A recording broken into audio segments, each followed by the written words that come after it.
As you may, I hope, in fact, as you all know, we do make recordings of each of these lectures, and then they're available later either on podcasts or DVD.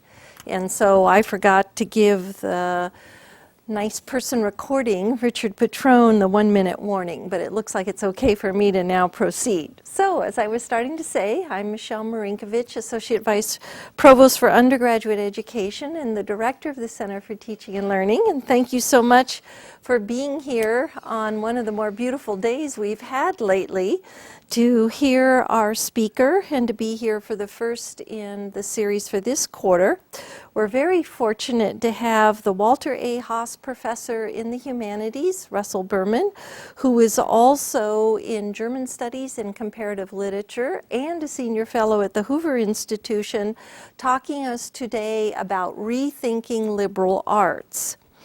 And please do note there are some posters there in the middle of the table that 3 weeks from today we will have Professor Jean Oy of Political Science talking to us about effective teaching in the field, meaning of course not the discipline, but when you're actually in the site of what you are teaching, in Jean's case, China. So we hope you can be with us for that as well. Russell has an unusual breadth in both his scholarly interests and in his current and former administrative posts at Stanford that eminently qualify him to talk about rethinking the liberal arts. He also has an openness and an attentiveness to student culture and feedback that have made him especially thoughtful about the voluminous student data that have resulted from several recent studies of the introduction to the humanities, the requirement that he currently heads. So now I'd like to give you just a brief glimpse of his rich background and accomplishments.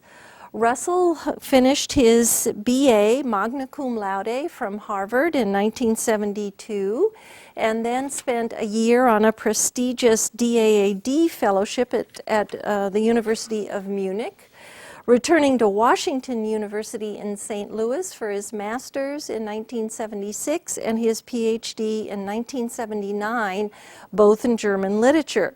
He came to Stanford in the latter year as an assistant professor, was promoted to associate professor in 1985, and a full professor, an impressively brief 3 years later in 1988.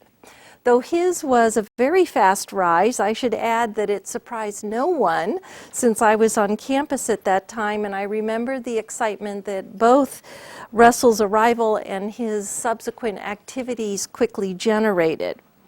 As noted, his interests and his publications have ranged broadly from his 1986 book, The Rise of the German Novel, to his 2004 book, Anti-Americanism in Europe, to his latest work, the intriguingly titled Fiction Sets You Free: Literature, Liberty, and Western Culture. Perhaps equally notable for the work of a scholar and academic is that all of Russell's 7 books are still in print and still available, including his first, Between Fontana and Tucholsky, and that's from way back in 1983. And his more than 100 articles, a number that you much more often see with scientists and engineers than with humanists, have appeared in a variety of top-flight American and international journals, including many in German. Among his many distinguished honors are an endowed chair here at Stanford, the German Studies Association Award for the Outstanding Book in both 1988 and 2000, the Max Kade Prize of the American Association of the Teachers of German, the Bundesverdienstkreuz of the Federal Republic of Germany, and an Alexander von Humboldt Fellowship, and that isn't even the full list. I'm also delighted to point out that in association with all of these research awards, Russell won the Dean's Award for Distinguished Teaching in 1988 and the 2000 Hofer Prize Partnership Award for Teaching Undergraduate Writing. And since faculty nowadays must balance not only teaching and research, but in addition administration, Russell has managed to serve Stanford with distinction in such weighty roles as Director of Modern Thought and Literature Program, Chair of German Studies, Associate Dean of H&S, Cognizant Dean for Undergraduate Studies, Director of the Overseas Studies Program, and currently Director of the Introduction to the Humanities Program. It's with great pleasure then that I introduce Professor Russell Berman, who demonstrates beyond all question that great service, great research, and great scholarship are to be found on this campus in happy and robust combination. Thank you.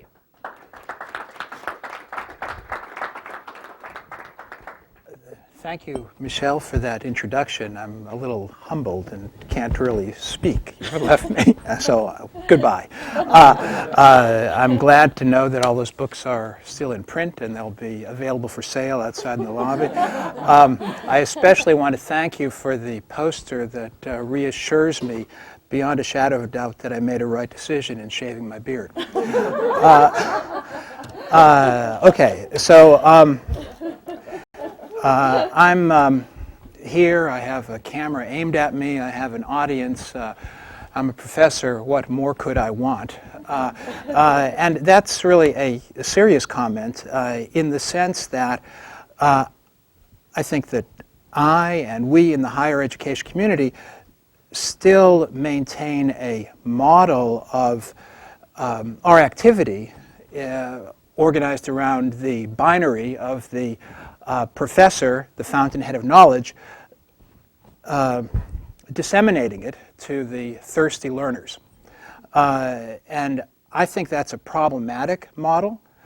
I'm not going to argue that it has absolutely no place, that it should be eliminated altogether, but really that's the core problem that I'm going to address in different ways today.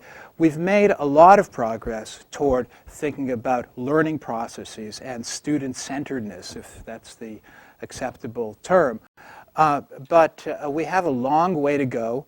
It's really we're hardwired to do things very, very differently, down to the organization of space on the university campus, through the organization of labor, that is departments, and so forth, and maybe I'll get into some of that. But how I'd like to proceed is to talk a little bit about the Introduction to the Humanities self-study that we conducted last year and that is available on our program website for your perusal, should you like to look at it. And then talk about some of the broader implication for the liberal arts. I think IHUM is indisputably a flagship piece of our liberal arts education at Stanford, but it's certainly not the whole liberal arts education at Stanford.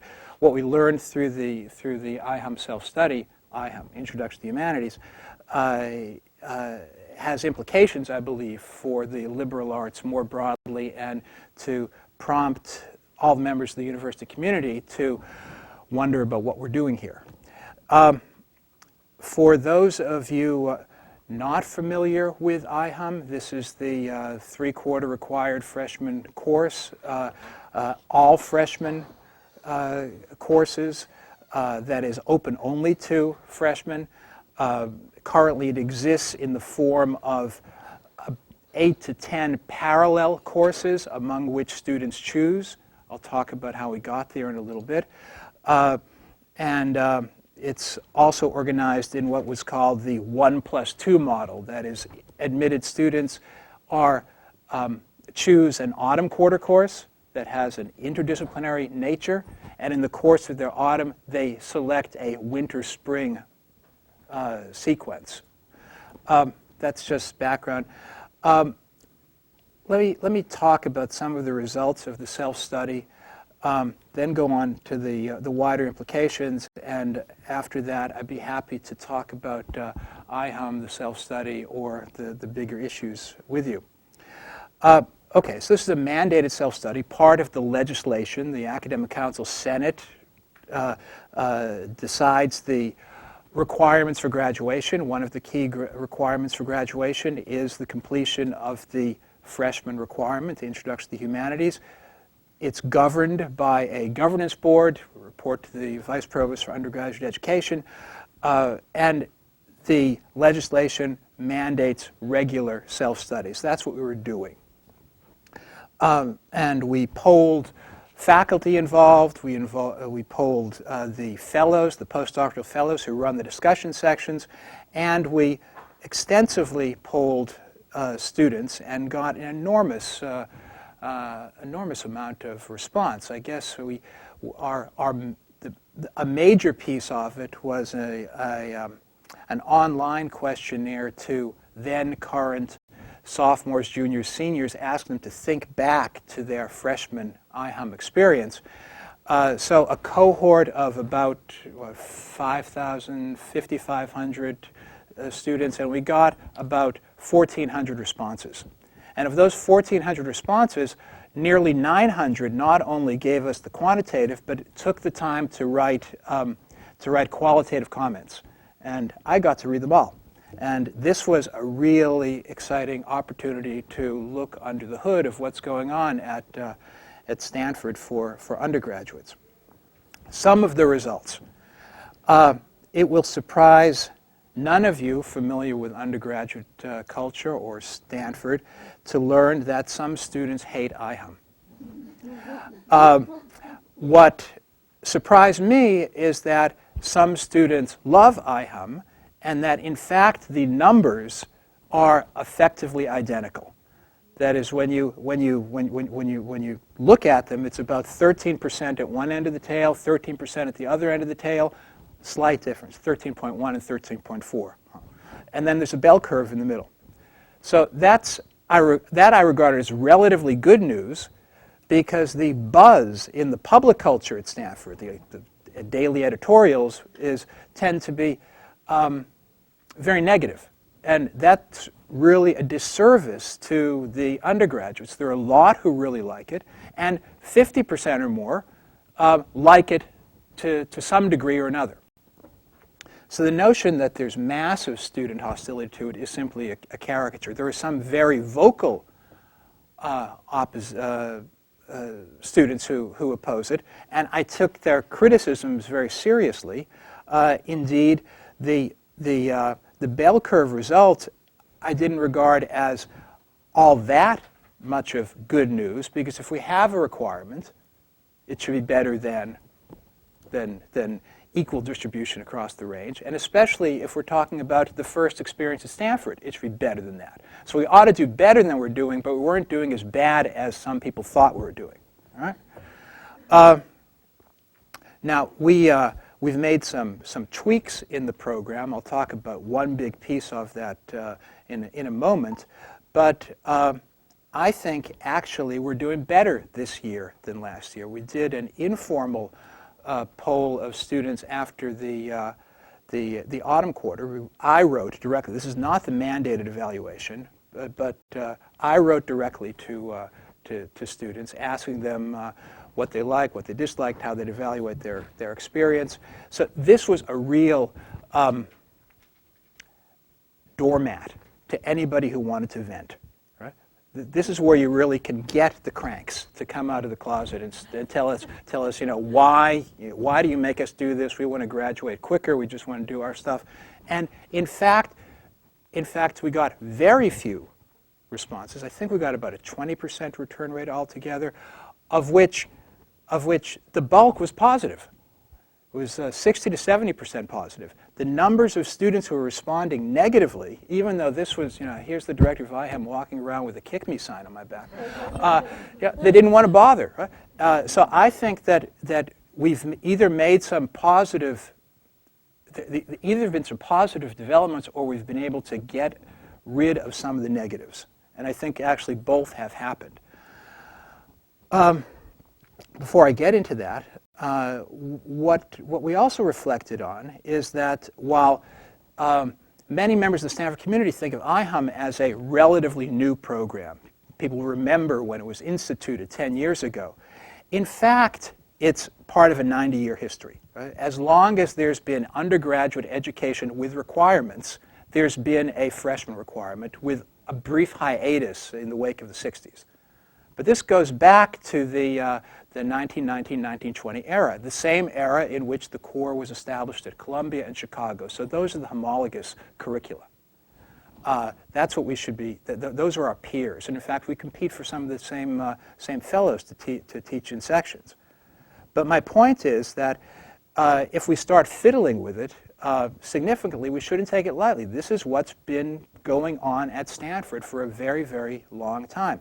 There have been student complaints about requirements for a very, very long time. Actually, if my history is right, the introduction of requirements and the introduction of tuition were pretty much contemporary, and there's been complaining about both for a very, very long time, and probably rightly so. But that's what we're talking about. We're not talking about some arbitrary invention of 10 years ago. We're talking about something that Stanford faculty have thought of as important, as a responsible piece of education for nearly a century. Now, I compared us to Columbia and Chicago a moment ago. I think that they have the advantage of imagining that they have a continuous traditional course. Right? We have the advantage of being brave enough to reinvent this every 10 or 20 years. And these are sometimes wrenching discussions, sometimes not wrenching discussions, but I think we're actually better off than they are, because they, on many scores, are just weighted down by this tradition, whereas we're able to develop a much more supple introduction to college-level learning than they are, where they're still burdened with some of the canon debates of 15 years ago, really pointlessly. I mean, that's become a very tired topic, and they're still in them. But why have we been doing this for 90 years? And the answer that I come up with is that there's a structural function to this required freshman course. Each generation of faculty have imagined, here's a specific material that we want the students have to learn in order to be good, and you fill in the blank. But what was really going on was that this was a kind of ramp up from high school learning to college learning. And that remains actually indispensable. In fact, it's more important today than it may have been before, for a reason I'll get to in a moment. But let me just dwell on this one point first. I distinguish between a structural pedagogical function, a ramp up into higher education. Distinguish that from the specific contents that faculty in the 1920s, the 1940s, the 1960s thought that students had to know. There's a lot that one could squeeze out of that. At various points in time, faculty have believed that it's crucial for students to learn the content of, well, this was originally the Problems of Citizenship course from the 1920s and 1930s. In the era of the Russian Revolution and the rise of anti-democratic movements, it was important to talk about a set of issues. These were courses actually that had significant social science participation in them, and the disappearance of that and the replacement by humanities is a whole other story in the development of American culture. Then it became Western civilization, then it became Western culture. Western culture was criticized for reasons of canonicity, etc.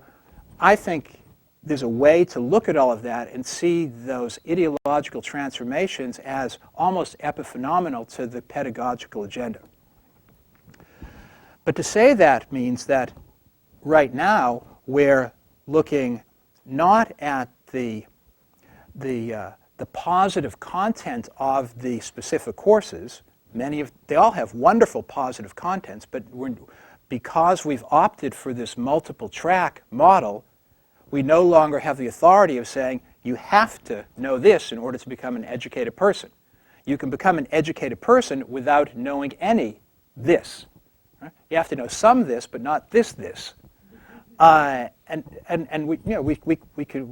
that's worthy of reflection. Right? And I think there are reasons to be uncomfortable with that too, but I think it's where we are, and it does give us a lot of flexibility. It allows us to offer courses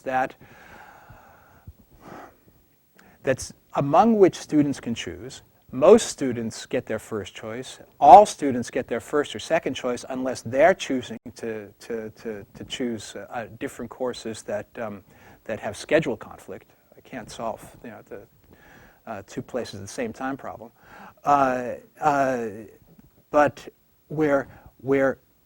so there's the advantage of content-based instruction. Students get to read stuff they think they're interested in, right? Even though the student coming out of high school may not really know what it means to choose a philosophy course or a religious studies course, etc. But they believe they're interested in this stuff, and that, we believe, encourages them to engage the material more energetically. The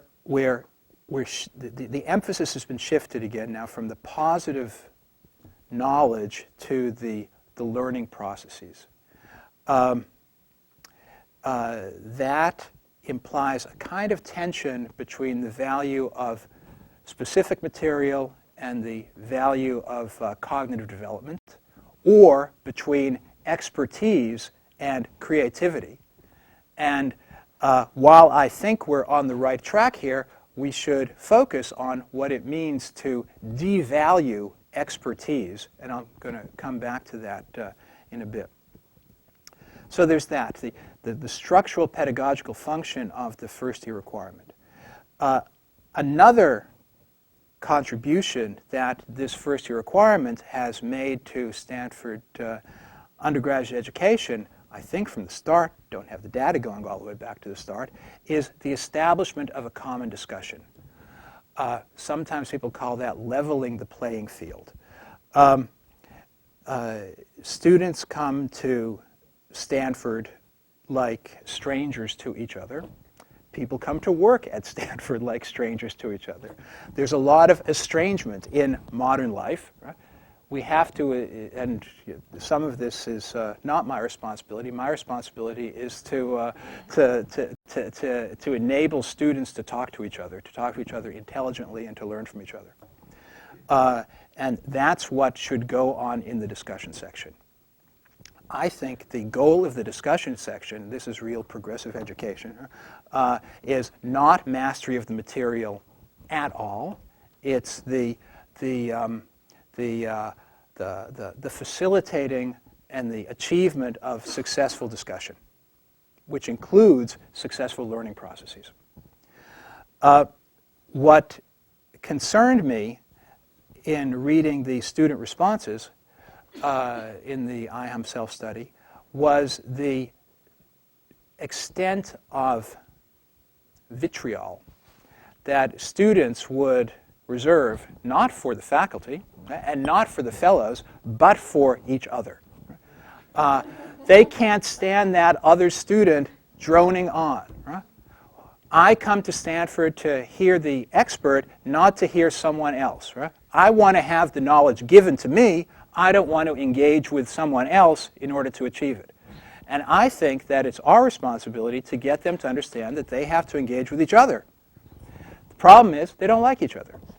That's okay. Most people don't like each other. Let's understand. We have to go into this with a realistic assessment of human nature, and this led to what was, in a sense, the most mechanical response, but I think the most successful response out of the IHAM self-study, which was the reduction of the length of the section from 90 minutes to 50 minutes.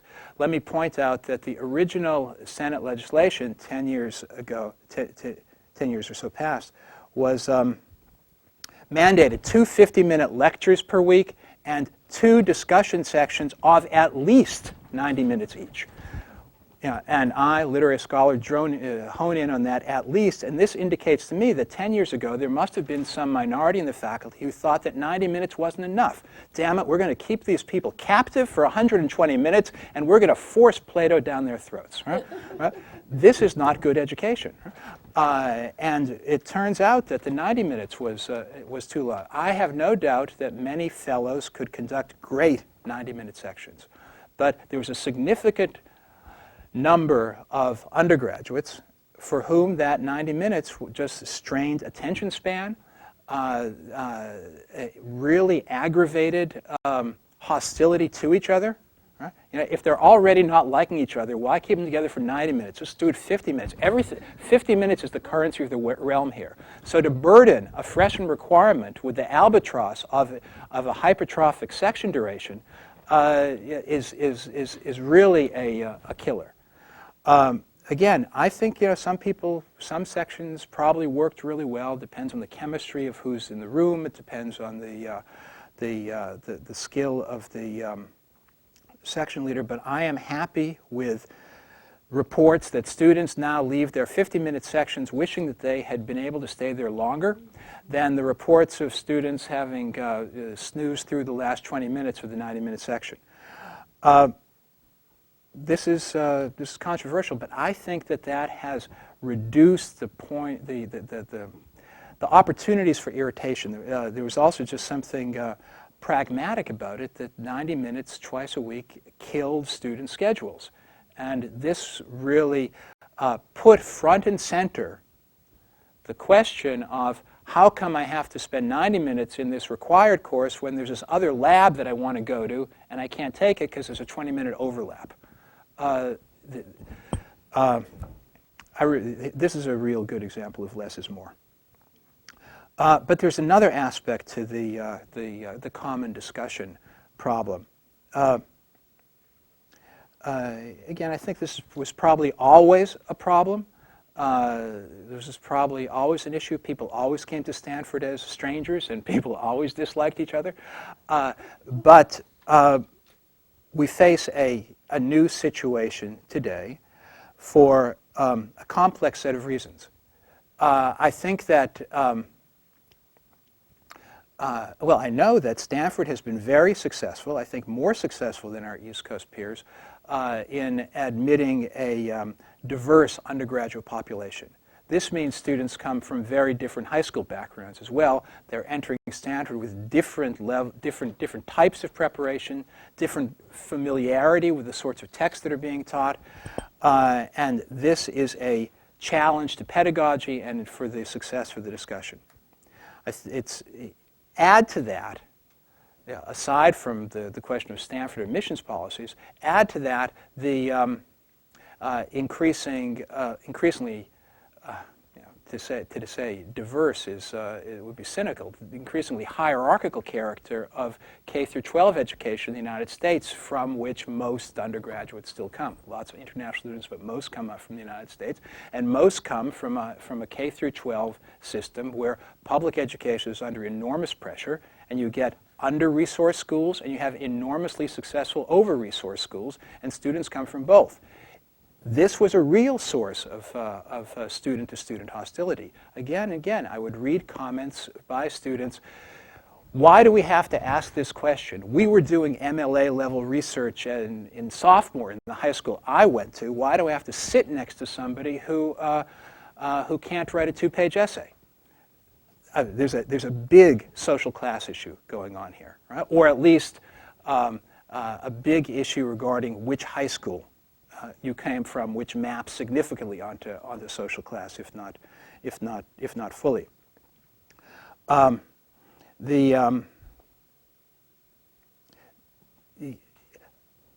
If the university wants to draw on students with diverse high school background, then this university has a responsibility to develop a pedagogy that addresses that. Frankly, this doesn't apply to sort of the IHUM venue. I think that there are probably some majors currently constructed at Stanford that are inaccessible to some students given their high school preparation. And I think that borders on structural discrimination. There ought to be a way for any student entering Stanford to have access to any major with correction for individual talents. Some people just don't have the quantitative capacity. Some people don't have the qualitative capacity. But it shouldn't be because of which high school you come from that you can't major in such and such a field. Let me quote from the final paragraphs of the report. In the course of this self-study, we encountered evidence of a larger challenge for college education in general, which impacts IHUM directly. IHUM provides an all-freshman learning experience that facilitates the transition to college while also contributing to forging of friendships and integration into the Stanford community. So this is a little vanilla. I mean, I didn't talk about how people hate each other, but yeah. But you know, if I say the fact that I emphasize friendship means there's something else going on in my mind. Debates over such required courses, whatever form they take, typically mix discussions of specific academic goals with the intention to provide a common experience. This vision of a shared learning process implies a community in which students collaborate with each other in discussion rather than a mere association of isolated recipients of professorial knowledge. Many students do in fact find that community through IHUM, the all-freshman class that brings students with diverse backgrounds and interests together to work through important problems of interpretation. Some students also report how the IHUM discussions spill over into the residence halls. Okay, so that's the good news. That's the party line. It's true. But many students appreciate these discussions, but many do not. In our questionnaire, students ranked discussion with other students lowest among the various components of the courses. This is grounds for concern. At the very least, we should not lose sight of the cultural pressures that work against the curricular goal of a common experience. Students have particular interests, and many would prefer to pursue them narrowly, rather than listen to students with other points of view and disciplinary goals. These centrifugal forces of specialization pull at the cohesion of any common experience. So really this issue, IHUM is really just a microcosm of American society in that sense. Right? We think we should be a democratic community, and in fact, we're all flying off into our own particular eccentricities. These commonality is especially fragile in the absence of a canon, a set of specific works, values, or ideas which once appeared rightly or wrongly to define our culture. So that's not an argument for a return to the canon, but it's an exhortation to reflect on the consequences of giving up that institutionalized commonality. And I think it's ridiculous to imagine that we could return to that or should return to that. That's not my point at all. But I don't think it was an inconsequential decision to move to multiple tracks with no shared reading. Although, in fact, it turns out there is a lot of shared reading in the curricula that are proposed.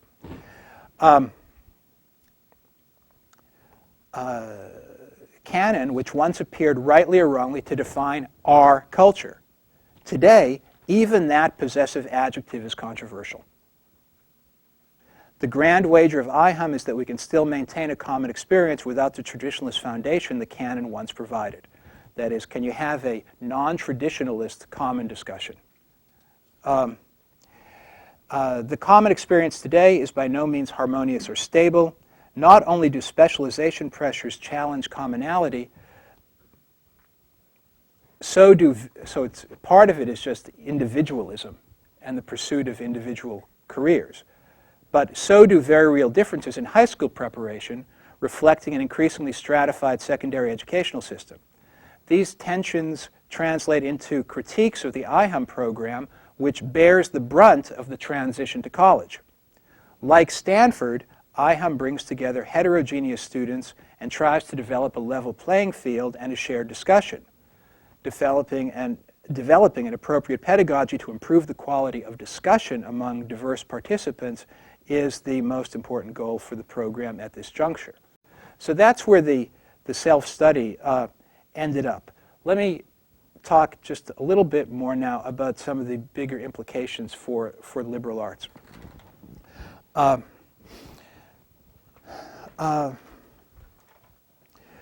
To rethink the liberal arts agenda in college education means focusing on exactly what we mean. It's the non-pre-professional component of the curriculum. It's the non-pre-professional component of the courses students take. It's also the non-expert engagement with knowledge. Now, of course, when students take a course with a faculty member outside of their pre-professional domain, they're working with an expert, to be sure. But what's the nature of the relationship of the student to that faculty member? The question is, when I teach undergraduates in literature, there's some number of those students for whom it is de facto pre-professional because they have every intent to go on to graduate school, to get a PhD, and to become an academic. I certainly hope that that's a small percentage of the students that I teach, both because of the job market for the ones whose goal that is, and also because, to get the denominator right, I'd like to have larger classes. But the real question is, what's the substance? What am I trying to do with these students? They're not just the students who aren't going on to graduate school. They're there not to become professional readers of literature. They're there for some other set of reasons. And how should I think about that? I don't think what I should be doing for them is giving them a taste of what the scholarly life is about. I think that's a possible position, and I know colleagues who think that that's what it's right. But I think it's wrong. I think there's a non-disciplinary engagement with material that can be serious.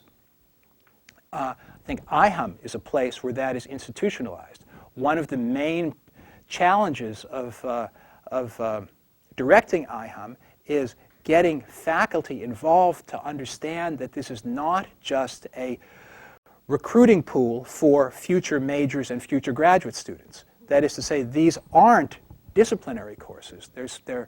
I use the term pre-disciplinary, but maybe that's even too much of a concession. It should be an engagement with this material that elicits a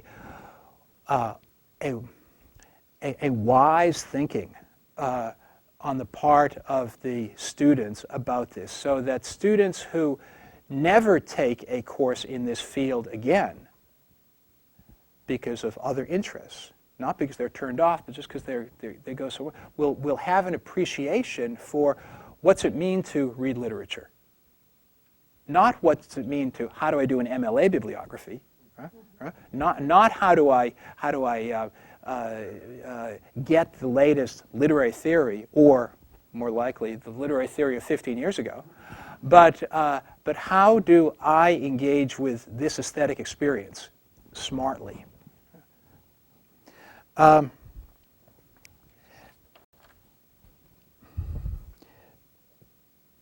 think it's, having said that, I think it's important that we, the faculty, the higher education community, think about the value of this non-expert knowledge, because it comes at a very significant cost. I'm very attentive to the structural consequences of any argument for anything in higher education, given the costs of higher education to students and their families. We can talk about enrichment, we can talk about breadth, we can talk about the kind of liberal generosity of the spirit, all of which I believe is true, but others say, this is just dilettantism. This is non-expertise. Why don't we just fast forward students toward a career track? And frankly, I think we have a real test case for an alternative model, and that is the sort of higher education that prevails in most European countries. In most European countries, they don't do IHUM. They don't do liberal arts. What they do is they get their Abitur, they get their baccalaureate, they get their high school degree plus a year, and then then they go to law school, right? Then they go to medical school, and they dabble a little bit, but they specialize directly, and that's an alternative model.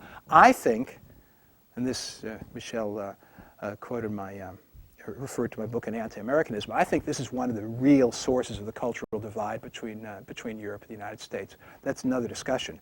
But I think that one of the successes of liberal arts education in the United States is establishing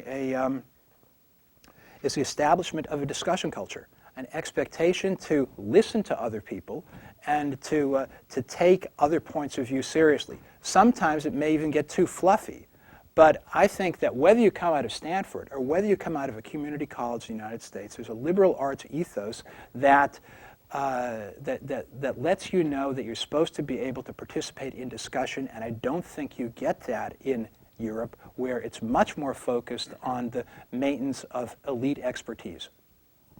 Other discussion. Still, this is it's enormously costly, this non-expert stuff that we do. It burdens families with an enormous amount of debt. In fact, one could write the history of higher education in the United States right now and say that our major contribution is to saddle the middle class with enormous debt. It's become a political issue. You can read today's daily editorial. You can read. You can listen to any of the candidates in the campaign. I don't think it's prima facie evident that it makes sense for universities with endowments of this size to be able to continue to distribute tax deductions to those who are wealthy enough to make contributions, which is another way to look at this. Probably the real revolution in education in the United States would be if we were to just cap philanthropic donations to colleges and universities and instead redirect that flow to K-12. Right? That would change everything. Beyond that, I think the liberal arts component adds time, surely, to a degree. It probably adds a year.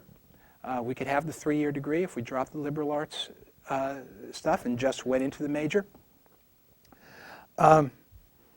So where's the benefit if we have all of those negatives, all of those costs? I think it's useful to think about the historical development of this.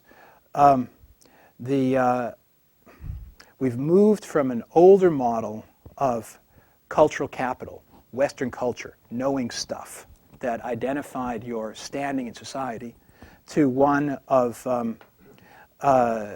cognitive skills, ability to think with agility, to argue and to discuss. I think all of that could be mapped onto a trajectory from the progressive educational agenda of the early 20th century onto kind of postmodern, post-Fordist structure of society today. That's in part just a metaphor, but I think it does provide a good roadmap. Once upon a time, there was a one-size-fits-all requirement. The university as factory. That's given way to a celebration of diversity, which in a sense has become celebration of individual creativity, to what I see as emerging now as the desideratum, which is an educational model of supple networks, which would imply smaller classes, a variety of learning styles, less authority, and a greater interactivity among students. Let me skip some of this and just come up with 6 provocations about rethinking liberal arts, and then we can open up the discussion. Some of this from IHUM, some of it's through IM, filtered through my other thoughts about liberal arts education. First, I think we should change courses to incorporate more teamwork and group projects. When all is said and done, in the end, it's still the course is the confessional. I mean, you get how sinful have you been, and I think that if we're preparing students for this world, it should be about interaction. There's need to provide guidance in this. That's a way to think about the role of a faculty member. Teamwork begins in that discussion. That's teamwork, but we should think more about our expectations for what students are doing outside of times and spaces where there are faculty policing them. That is, in IHUM, we have the lecture and we have the section. In both cases, we have instructors. But can't we imagine students interacting significantly outside of these surveilled environments? Faculty, can remain as expert resource. They can manage these processes, and we have to develop some kind of evaluation system that encourages this. The grading system is just this is the dead weight of the past that has zero meaning anymore, except to make lives difficult and bitter. I'm not sure if it's as broken as the counting units system, but both of these denominations are just, this is Confederate currency in both cases. They just get in the way of real education. I think we should, one of the big issues, secondly, has to do with the sense that the reduction to the 50 minutes in IHUM made it more difficult to teach writing, and I'm sure that it did. But I think the problem is that we have to expect progress in oral and written skills, including the skill to participate in discussion, but writing specifically, across the curriculum constantly, right? We have these homilies about the importance of writing, and then we sequester it into a couple of courses in freshman year and then these WIM courses. And I suspect that there are plenty of courses where students don't write at all. And that's a real problem. If we're serious about writing, they should be writing constantly, and there should be a way to coach that and monitor that, and the university should train faculty appropriately. Third, we should build courses and course projects that have continuity over time, which means building links between students currently enrolled in a course and students previously enrolled in a course. If you imagine courses organized more around group projects, why not make last year's group projects online available to this year's group projects with this year's students, who then could interact with their predecessors rather than trying to begin each course ab ovo. In a more sober way, that would mean enlisting former students as tutors, formally, informally, in the educational process of those who have come after them.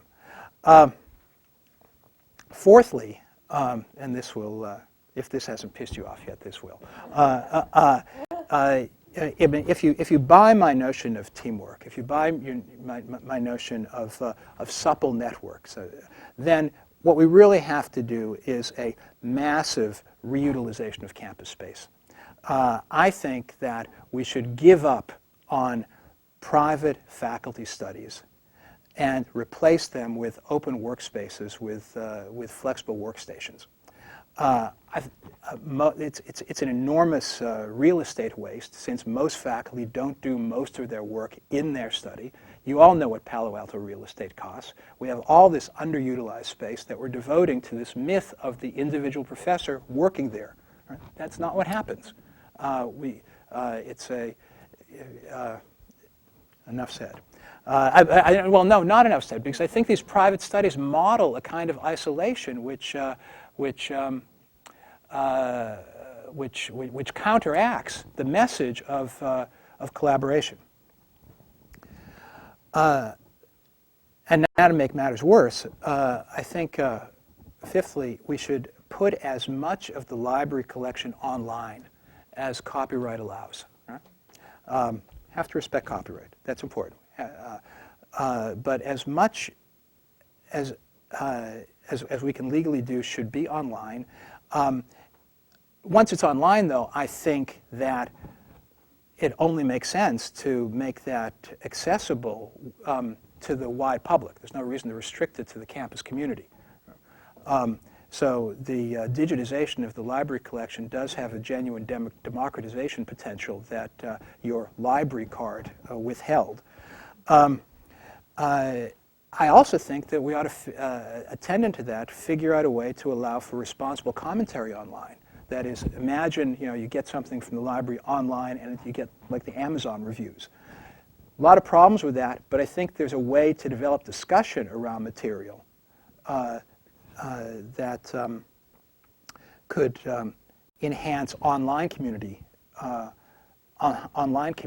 around texts that are otherwise read serially by individuals who have no knowledge of each other. Right? Sometimes you get a book in the library and you see when it was last taken out. You have no idea who that was. Right? It's Homeland Security does, but you don't. Right?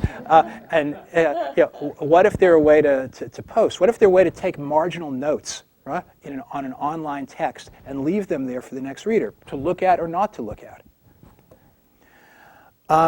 And finally, I think we should rethink the requirement structure for the degree in the following sense. We have some general education requirements, and then students have to complete the requirements for majors. People who are critical of IHUM should be vigilant that if it is changed, it is not simply occupied by another set of requirements, because any other specific set of requirements is going to be reactionary, since IHUM allows for everything, and any other set of requirements might be a de facto return to the old canonic mentality. All students have to know this in order to be an educated person in our world because of the absolute importance of why today. We shouldn't go there. But I really meant something different. Not the gen ed side of it, but the major side of it. I think most majors are structured like baby graduate programs. Right? You got to major in this in order to go to graduate school in it. And this is nuts because many students don't do that. Why not have much reduced major requirements and allow students to choose widely across the university? We can advise those students who want to go on to graduate school that you should do the straight and narrow if that's your intention. But I wish we could recognize that students who come out of college with a BA aren't necessarily condemned to graduate school or professional school, that there's a life to be lived.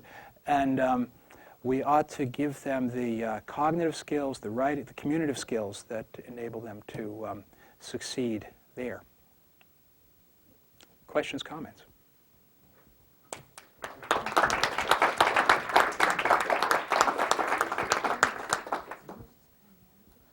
Sherry. I like you, Russell. Happy Valentine's Day, Sherry. Your comment in some way disturbs me about our freshmen not liking one another, and there's probably some real reality to that. The serious question is, how do they learn, maybe not to like one another, but part of what you're talking about in terms of this discussion is a tolerance, an acceptance, a willingness to explore ideas. Where does that happen then? Yeah, I don't know that all students don't like each other, but going into this, I assumed a kind of smile face icon freshman class, and I was surprised to find that component, that darker side, that hostility to one another. It comes up in the public culture with this stereotype of the IHUM kid. Do you know this? From the IHUM kid is the kid who talks too much in the IHUM class, right? And the IHUM kid she is a butt of jokes in student performances and student papers, and the IHUM kid has a kind of Mr. Rogers continuity over the years, and it's funny, but I think we should direct a kind of critical theoretical investigation of this caricature of the student who dares to speak. Right? The hostility to the IHUM kid really indicates that the community is prepared to come together to sanction someone who dares to articulate himself, herself in the public. That's not to say that there aren't IHUM kids who are real bores. Right? It's not to say that there are people who dominate conversations, who talk too much. But I think there's something else going on there. That said, we do know that a lot of friendships are formed in IHUM, and in the predecessor courses. I've met alumni from, even older than me who married the person they were in their freshman class with, and so there's something else going on there too. I don't know. I guess I don't have a prescription for this, but we have to be attentive to it. There's probably a certain amount of estrangement that is inescapable in the human condition. I think it's amplified by the pressures of Stanford and the tensions of the current K-12 situation in the United States. Yes.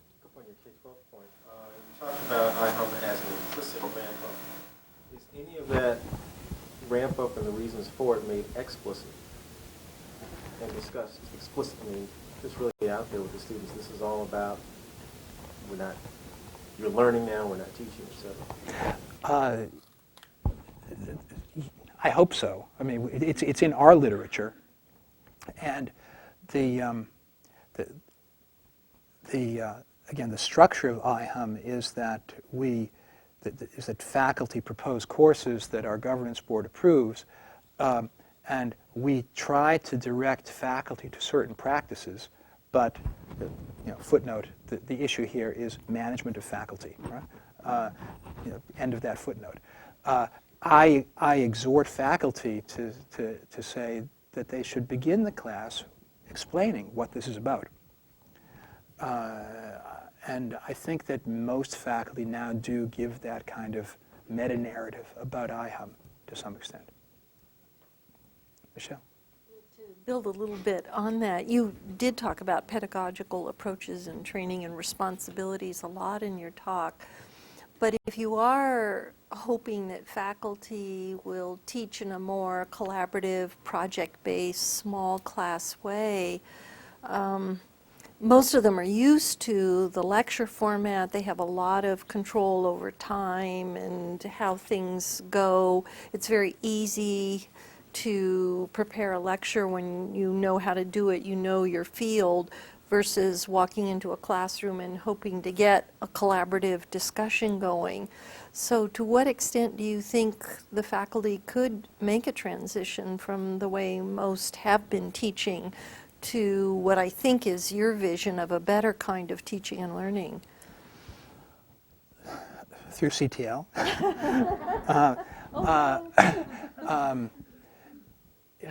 There's I mean, some of the part that I skipped here, I think there's a real tension between the structure of scholarship as it's currently organized, not only in the United States, probably less so in the United States than elsewhere. We're relatively good on this stuff, and this kind of teaching agenda. And the deep question is the relationship between established expertise and innovative creativity. Established expertise is good because it really knows stuff. Established expertise is bad because it can be arrogant and hidebound. Innovative creativity is great because you get new ideas. It can also just become eccentric and weird. I mean, seriously, I think one of the, I'm not sure if we still do it, but in recent years, the rhetoric coming out of Stanford was about follow your passion, right, and engage in research right away, right?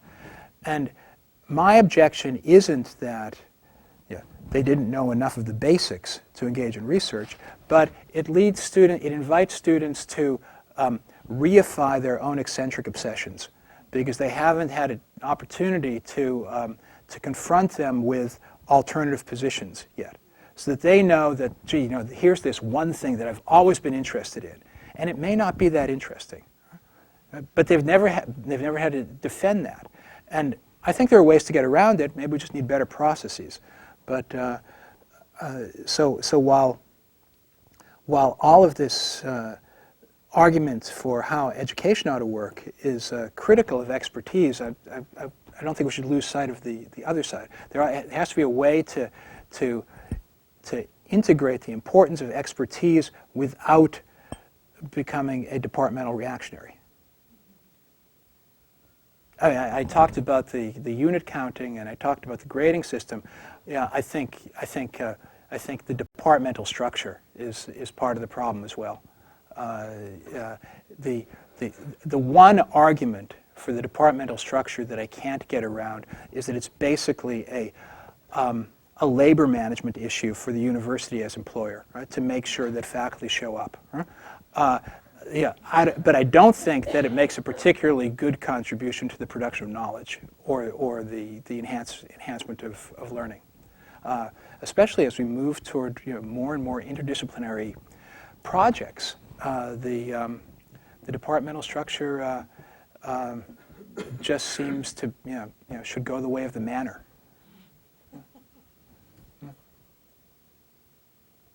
Yes. Bringing together the idea of students not liking each other and the level of expertise that has to take its place in a discussion course. It seems to me that some of this is based on the developmental level of students as not liking each other because they're not the experts. I'm not an expert and I don't even like me, so how could I like you and because you're not the expert? To what extent can college students, particularly freshmen, truly move developmentally that quickly into questioning the expertise, questioning the authority, being willing to entertain the lack of absoluteness? Oh, I think that's the mission. That should be the mission of IHAM. That should be the mission of freshman education. That is, 6 months before coming to Stanford, students were being interpolated with the epistemology of getting SAT questions right. And in fact, the world's more complex. And that's the one thing they should learn in freshman year, that it's not about answering SAT questions. I suppose I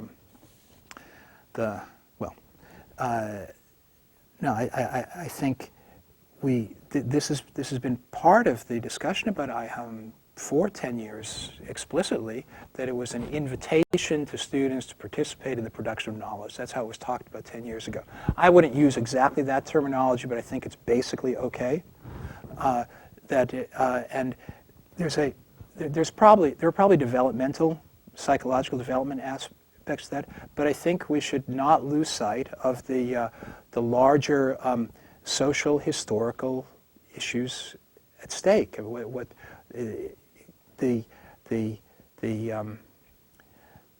The second half of the 20th century marked a crisis in the authority of professorial expertise. And there's no way we're going to return to the status quo ante, nor should we. We should try to understand why that happened.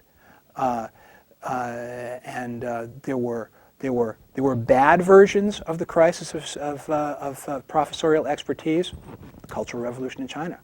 But that's exactly what this was about. There are good versions of that, and that is the transformation of aspects of higher education in the United States. But this is really what's going on. We've moved into a regime of economy that allows for enormous amount of innovation and creativity. And to some extent, it's about deregulation. To some extent, it's about deregulation of the mind. And departments and the grading system collaborate. This is the holy alliance, right? To get in the way of student creativity. And we should figure out responsible ways to move beyond that. We have reached the end of our allotted time, I'm afraid, so please join me in thanking Russell. Thank you.